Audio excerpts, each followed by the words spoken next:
sort of come up with, and not just us, but this is more of a common way to be able to sort of step through this sort of checklist of things where you can look to automate, but doesn't make sense, and make some decisions on how you automate, because there's different levels of automation that might be able to be incorporated into your common business thing. So let's sort of step through these different steps one at a time in a little bit more detail, and then hopefully this will help make things a little clearer for you. So let's start with step one on the next slide.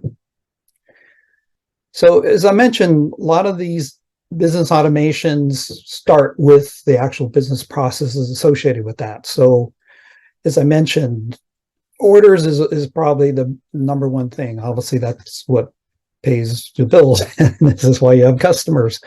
If you're on the retail side, or maybe you're on the other side, and maybe you're a supplier fulfilling orders for customers, but everything's around, the order itself in this supply chain that we're talking about here. So be able to do the analysis associated with, number of orders, maybe geographically, where are the orders coming from? Today, a mom and pop can be an international retailer selling in Europe and Australia and all these different marketplaces, or being a North America supplier for Canada and US and Mexico. So again, looking at that geographical distribution of where your stock is and how you can get it and where the order is coming from is very important to be able to make the right decisions.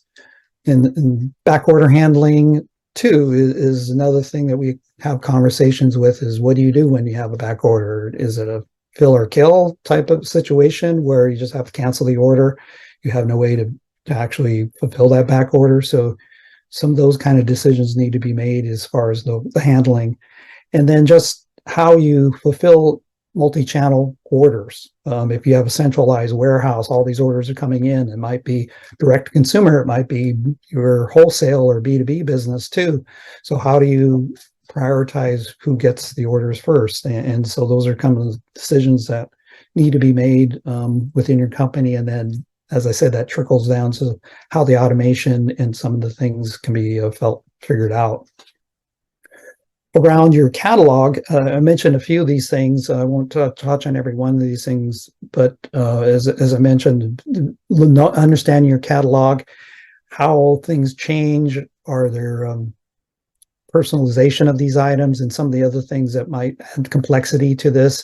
So to be able to analyze that and make sure that you have a good grasp on what items are selling, which ones aren't. Maybe you want to go on some sort of clearance. And so being able to have a good understanding of your catalog is hugely important. And then, these days, probably one of the most common conversations I have with customers is around inventory management. How do you do that? With now everything distributed, not just people, a lot of companies don't even have a warehouse. They have it out in 3PL and 4PL type logistics warehouses, or they have a drop ship directly from the vendors to fulfill orders. So, again, there's a lot of different ways that you need to be able to have inventory visibility, because you also want to be able to publish that out to your different channels and be able to give it accurate so you don't have stock out. So we'll talk a little bit about some of that strategies in a couple slides later. But what we also have is inventory adjustments and how to account for those changes that might come in, or when a return comes in, now have that visibility to that stock being available again. So having that way to be able to centralize that and syndicate it out to all your different channels is hugely important. And then, as I mentioned earlier about the inbound shipments, just keeping track of, how many returns you get, transporters. If you have physical stores that you have to replenish, obviously you're doing transfers to those different stores, and knowing the inventory in that is having that visibility into a centralized location is going to be hugely important for you going forward. All right, so that's the first step. Next step, number 2, looking at your manual processes that you're doing today. This is where we commonly get involved, where we hear of somebody that might be doing a manual process, for example, from their their 3PL warehouse, placing an order or getting information when shipping is completed, or some of that information. So at least identifying where those manual processes might be and understanding how you're getting that information, and then be able to note, how long is it taking for someone, or do you have somebody dedicated a couple hours or a whole FTE, full-time equivalent, handling that manually today. So that's certainly opportunities for being able to maybe find a way to automate that. So going to the next slide, the other side of this is understanding what is the business critical data that you have today that you might be needing information about.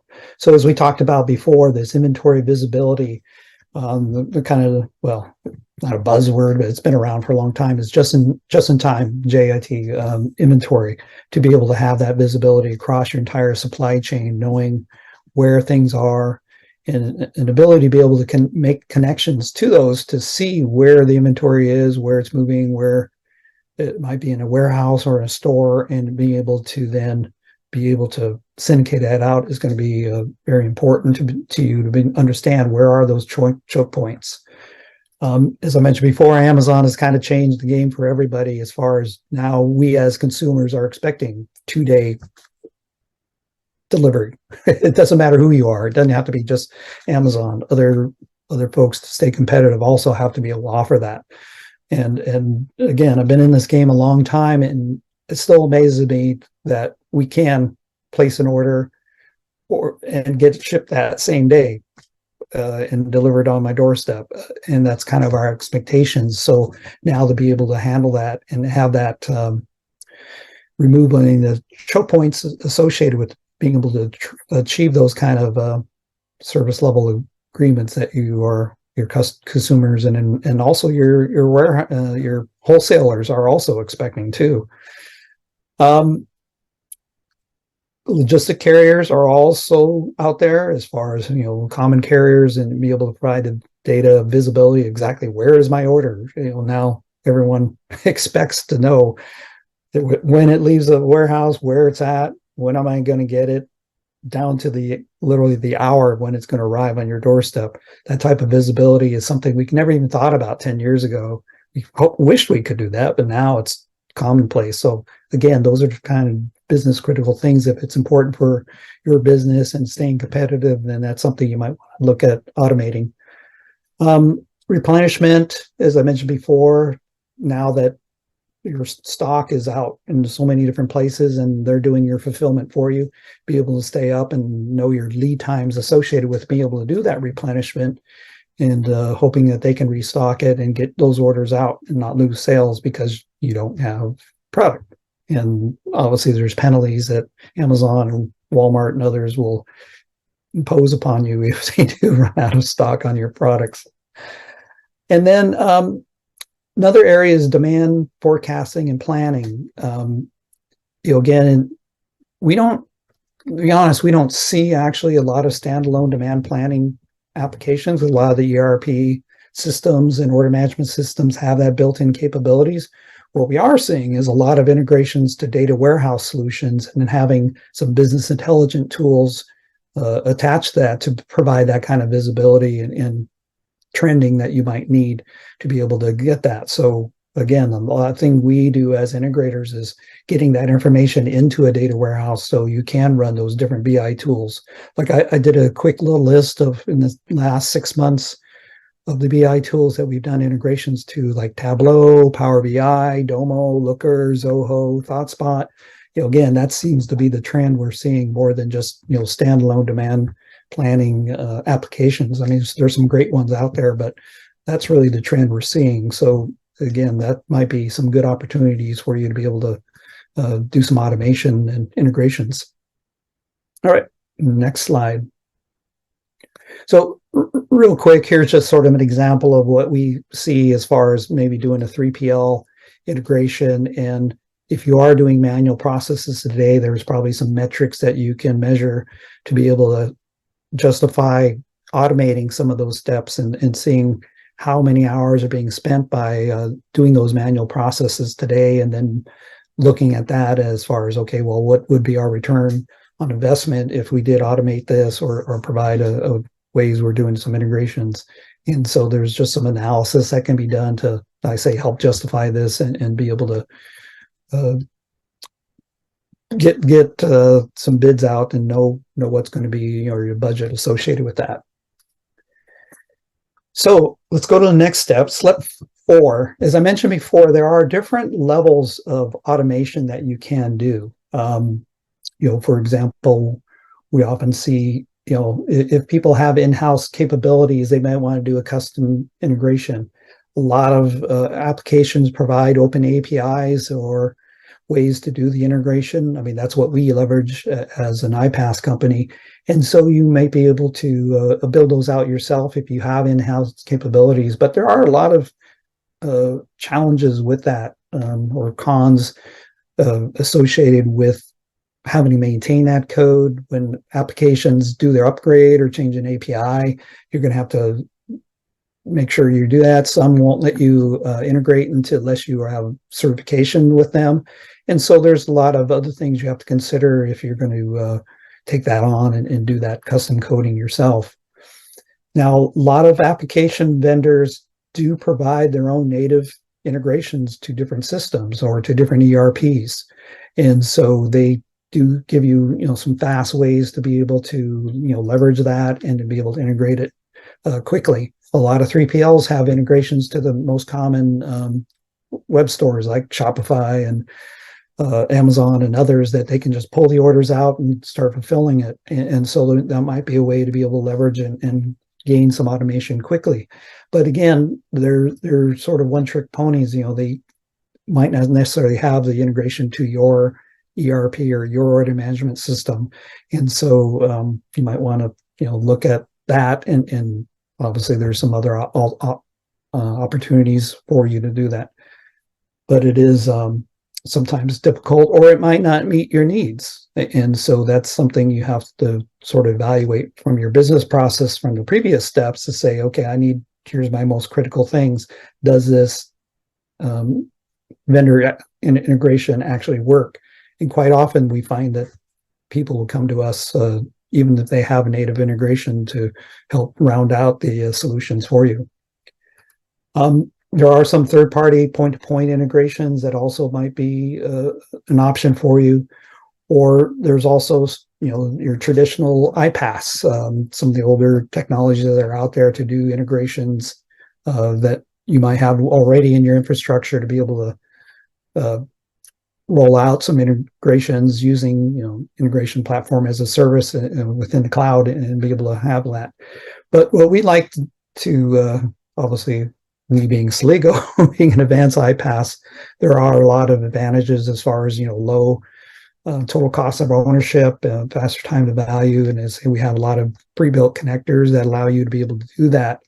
But, with any of the decisions, there's always going to be maybe some things to consider as far as, your business user training, or if you're automating a process that you had, it's going to change your business processes and it's going to impact it. Or you might have now some FTEs that are no longer, their job isn't needed doing that particular function. So we have to repurpose them in other areas, which actually might be a pro, but it is something that could impact your business and something you have to consider whenever you make those decisions of what you are going to automate. So let's kind of round things out here as far as you made a decision, you're going to automate, you're going to go with Celigo, and here's what it's going to take to implement and launch the program. So just a couple of key points as far as, understanding, what is your integration experience within your house and with the other vendors, and have you done this before? Obviously, rounding out a project team from both your in-house resources, your vendors, your suppliers, whoever else might be part of that and who are stakeholders. And then kind of going through this integration launch or checklist is important to us as far as, having the credentials, having the specifications, be it, especially if we're going to do EDI, for example. Yes, EDI is very, very popular still to use for over 30 years now. It's still sort of the lowest common denominator for trading partners to exchange. We do a lot of integrations of EDI. And so that's one of the things we also have to always ask for is those specifications. You'll have to go through the mappings of those things, looking at your environments. So do you have a sandbox and QA environments that you can actually do the setup and run through your different test scenarios and make sure before you roll it out? One of the things that's not looked at soon enough is what are those UAT, being user acceptance testing, or common scenarios that you're going to have to test out and plan for, and be able to get your resource assignments and see what other priorities they may have. And the one that we often see is one of the biggest mistakes of not getting your stakeholders buy-in soon enough. Who are the business owners who have to buy into this changes and be able to be part of the decision. And so people take a more ownership if they are part of the solution. So we want, bring everybody in sooner and make sure that we have buy-in from all across the organization, as well as your trading partners or whoever else might be involved with that particular integration. And then certainly cut over and training is something that also we have to consider here.